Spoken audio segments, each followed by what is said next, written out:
Welcome to Lake Ticob ng Chaong, Quezon. At ito na po yung Lake Ticob. Kamakailan lang, ito po yung panood natin sa Kapuso Mo, Jessica Soho. Ibig sabihin po, napakatagal lang po wala rin. Na din? Itong lake na ito. Oh, matagal na. Since pa ito ng mga lolo at lola namin. Ito ho dati liblib, nakakatakot ho ditong puntahan. Kahit ho yung gayang maliwanag dadaan. Marami yung natatakot kasi nga malalaki ang puno, mga... So karni na nga po ang nangyayari. Pagka kayo po'y pumunta rito, wag na po kayong gumamit ng Google Map. Dahil ako po, nung pumunta ako rito, nag-Google Map po ako, nagkakawala-wala po ako. So ginamit ko yung isang gamit ko na si Magta.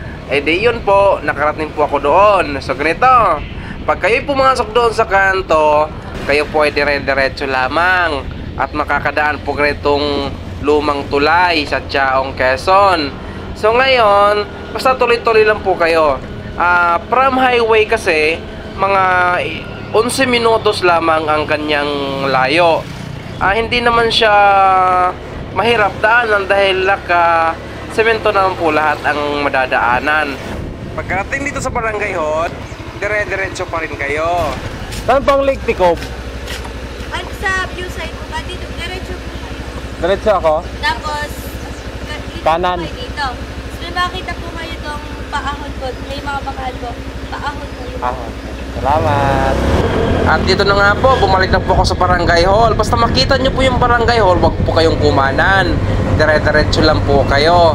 Pagka malapit na kayo, malalaman nyo na malapit na kayo, itong kalsadang ito, rough road na siya. Sa bandang unahan, kanan, mayroon pong tarpaulin ng kagalang-galang ng mayor dito sa Chaong, Quezon. Yan pong tarpaulin na yan. Tapos yan, makikita nyo yung paahon, sobrang straight po yan. At yun po yung sinasabi nung atong pinagtanungan kanina na may bakahan sa kaliwa. Ayan, nakikita nyo po yan, bakahan. So ayan, tuloy-tuloy lang po ang aking biyahe hanggat sa makarating ako doon sa pinakatuktok. At yan na po daw ang mismong Lake Ticob. Kaya, syempre, gusto ko rin masilayan kung ano nga ba ang ganda ng Lake Ticob. Kaya sinadya ko po ito dahil malapit lang naman po ito sa highway. At ayan na nga po, aahon na po ako ng kaunti. Pagdating dito, kailangan 20 kph lang po ang inyong takbo dahil hindi nyo po kita ang kaliwat kanan. Kaya po, hahanap po na po ako ng pwesto para makakuha ng magandang view dito po sa Lake Ticob. Kung kayo po'y pupunta rito, ay magdala po kayo ng kasama para hindi po kayo OOP. So ayan mga ka-good vibes sarat, ito na po yung Lake Ticob. Kamakailan lang, ito po yung panood natin sa Kapuso Mo, Jessica Soho. So hinanap ko po yung pinakataas niya para parang view deck kung tatawagin. Ayan, kulay green yung tubig niya. So parang it takes 12 minutes from highway. Ito po sa Chaong, Quezon. So hahanapin po natin yung pinaka view na sa taas, kung saan yon, para mas makita natin na walang nakaharang na mga puno, no? Ayan, dito po yan sa Chaong, Quezon. So hahanapin muna natin.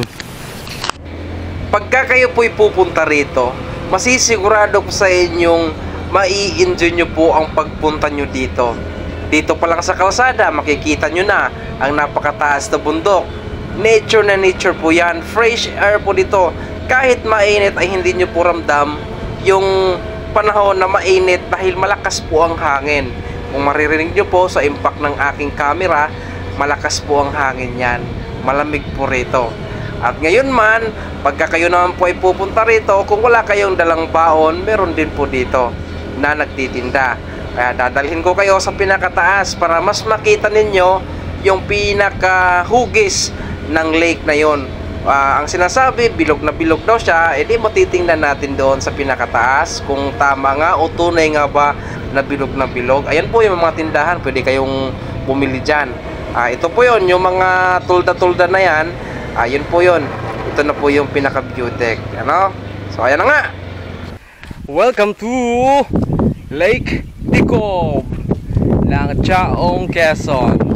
So ayan po guys, nandito po tayo sa pinaka view deck ng Lake Ticob. Ayon po sa ating nakausap kanina, ito po ay Hugis Kawa. So ibig sabihin po yung bilog na bilog siya oh. Tapos yung pinakailalim niya, ganoon din po ang pinaka-disenyo niya, parang kawa nga po ang style.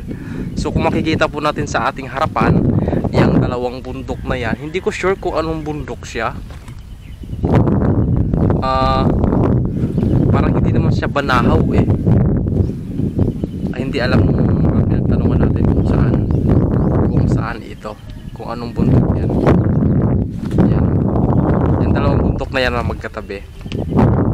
Kasi ito ay nasa kanluran ng Chaong, Quezon. Ayan.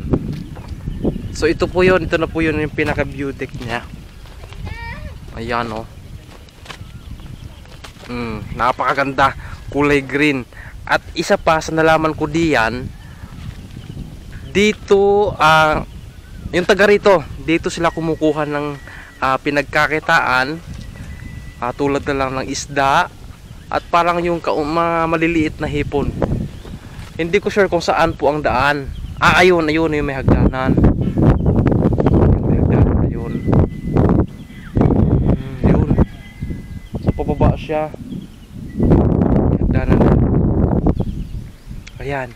Mas marami daw pong tao rito pagka araw o oras ng hapon. Kasi ngayong oras po na ito, actually dumaan lang ako dito dahil kahapon kung alam po nabasa, napanood sa kapuso mo, Jessica Soho. Ayan. Pag kayo pumunta rito, mas maganda kung pumunta kayo rito ay hapon para lilom na siya, wala kang mainit. Kasi ang inyong sasakyan talaga pag ganito, o pag garne sasakyan ninyo, sobrang init talaga. Ayan. Tapos dun sa harapan parang may farm siya. May subdivision. Yan. So ayan, marami pong tambay rito pagdating ng hapon. Ayan. So ngayon ko lang po talaga nalaman na may lake pala ang Chaong, Quezon. No? So kung hindi natin ma-i-google, kung hindi natin mapanood sa ibang mga gumagawa ng content tulad nito, ay hindi natin malalaman. Ayan. Sa harap din bundok siya. You know? Ayan. At syempre, pag kayo na may pumunta rito, hindi kayo magugutom dahil meron doong mga tindahan dito. Ayan, may mga palamig, sitseria. Yun, may nagsusyumay, syupaw. Hanggang doon po yan. So pagdating ng hapon, malamang at sa malamang, at meron talagang magtitinda rito. Kaya pag kayo pumunta rito, ay hindi po kayo magugutom dahil meron pong nagtitinda. Bulalo at goto, yun, meron po doon. Pero wala pa wari ko. Ano pangalan nila ate? Bergie ho. Tagal na po kayo dito? Matagal na ho. Ako ang unang may tindahan dito. Ay talaga? Anong year po ito na discover? Basta po ito itong nagawa itong building na ito ay noon pong December 22. Siguro may 1 taon na itong kalsada. 1 taon na? Tapos sunod-sunod na yun, nasulputan yung mga tindahan. At dumami rin mga tao, ano? Nung magawa po ito, yun, dumami na ho mga tindahan. Talaga. Kasi parang bagong kalsada eh. Oo. Ito ho dati liblib, nakakatakot ho ditong puntahan. Kahit ho yung gayang maliwanag dadaan. Marami ho natatakot kasi nga malalaki ang puno, mga sukal talaga. Talaga. So yung maganda na. Oo nga eh. Di na siya nakakatakot dahil mula doon sa highway, kita mo na yung paakit, ano? Kita na. Kita maganda na talaga. Hindi nga makakalain ng mga tao dito magiging ganito to. Sana ma-update yung mapa. Sana nga. Kasi pag hindi mo ma-update yung mapa, ay magkakaligaw-ligaw yung pupunta rito eh. Oo, kasi doon po talaga ang main nito eh. Doon sa kabila. Malboro nga. Pero hindi siya tanawin, ano? Isang Malboro, isang Winsport. Hindi siya tulad dito na mataas. Hindi po. Lights red. Yung red po. Red parehas? Taga rito din po kay tatay. Taga-tao kami, taga-bayan. Ah. May pwesto dyan. Ito yung pwesto niya. Sa atin ah.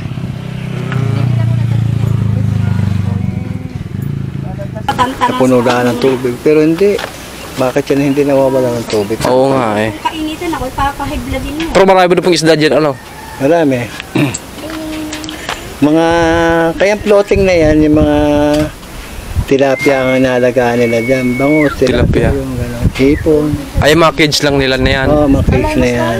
Pero paglabas ng kids nila, pwede ang mga taga rito na manguha Oo, meron kaming, ako namimiwas dyan eh. Ah! Pag lalo't may nabubos-bos yung kanilang Oo. isda nila. Namimiwas kami.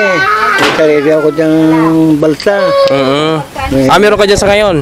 Ha? Meron po kayo dyan ngayon? Wala. Wala na. Kasi meron kami alagaan dito yung pag-ahon. Mm. Kami yung tatay ko tenant dyan eh. Ah! Ano, dalawa nga pong palagi. Nung una po, panahon na yon. Panahon yun. Wala pa, gubat na gubat pa to. Pero hanggang ngayon, pero tenant pa rin kami doon. Ang problema nga na kami. Ibig sabihin po, napakatagal lang po wala rin.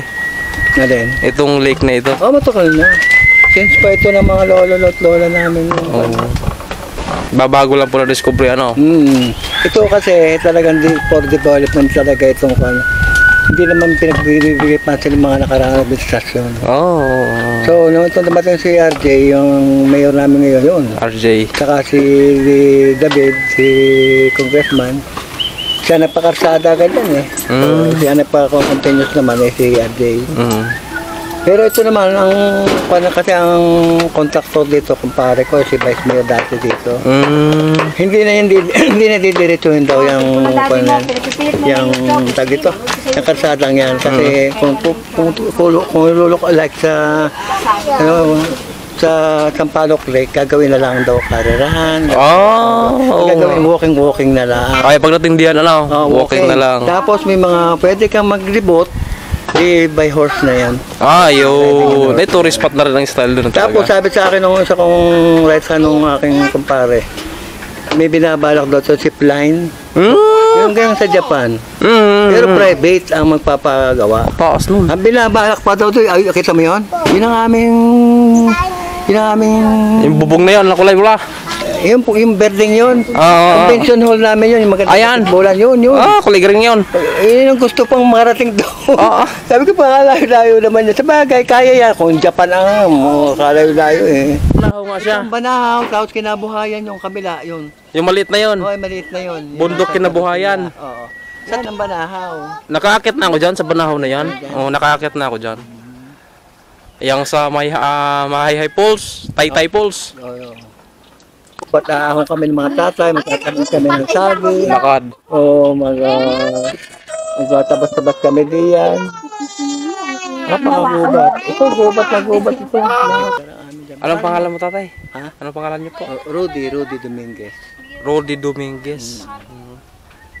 Pero tatay Rody Dominguez. Ayan.